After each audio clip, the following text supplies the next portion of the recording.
जोरदार स्टॉर्म आया था। समुंदर अपने पूरी शक्ति से गरज रहा था, जैसे प्रकृति अपना प्रकोप दिखा रही हो। लहरें शोर मचा रही थी, पाठरों से टकराकर। हर लहर एक नई कहानी सुना रही थी, एक नई लड़ाई लड़ रही थी। बारिश लाइट हाउस पे बरस रही थी, जैसे समुंदर के गुस्से के खिलाफ एक अकेला सिपाही। हर बूंद एक नई चुनौती थी, एक नई कसौटी थी। अंदर गर्मी थी, लैंप की रोशनी से उजला। ये रोशनी अंधेरे को दूर कर रही थी, एक नई उम्मीद जगा रही थी।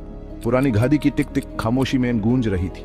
हर टिक टिक एक नई दास्तान सुना रही थी, एक नई याद दिला रही थी। Light house keeper Henry Bennett के लिए ये रात और रातों जैसी ही थी। उसके लिए ये एक और रात थी, एक और इम्तिहान थी।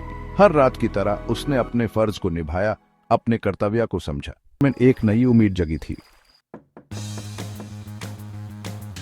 अचानक दरवाजे पे दस्तक हुई, लाइट हाउस की खामोशी में गूंजती हुई। हेनरी घूमा, उसका दिल जोर से धड़क रहा था। ऐसी रात में कौन हो सकता है? डर के साथ उसने दरवाजा खोला। दरवाजे पे भीगी हुई और कांपती हुई एक औरत खड़ी थी। उसका चेहरा पीला था, गीले बालों से ढका हुआ। उसकी आंखें तूफानी समुंदर के रंग की दर्द और बेचैनी से भरी थी।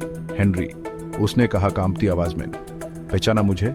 हेनरी उस घूरने लगा। उसके दिमाग में पुरानी यादें घूमने लगी। एक नाम भूला हुआ उसके होंठों पे आया, क्लारा, जो कभी उसने सोचा था कि खो गया है। उसने लॉकेट को पलट कर देखा।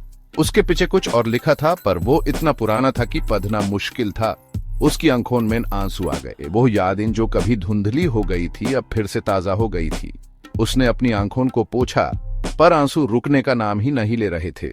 तो भुलाना चाहता था उस औरत के साथ जुदा हुआ कल जो उसके सामने खड़ी थी। उसने सोचा था कि वो सब कुछ भूल चुका है, पर यह लॉकेट उसे सब कुछ याद दिला रहा था। एक ऐसा कल जिसमें एक राज छुपा था, एक ऐसा राज जो सिर्फ वो दोनों जानते थे। वो राज उनके बीच एक शुरुआत कर सकते थे।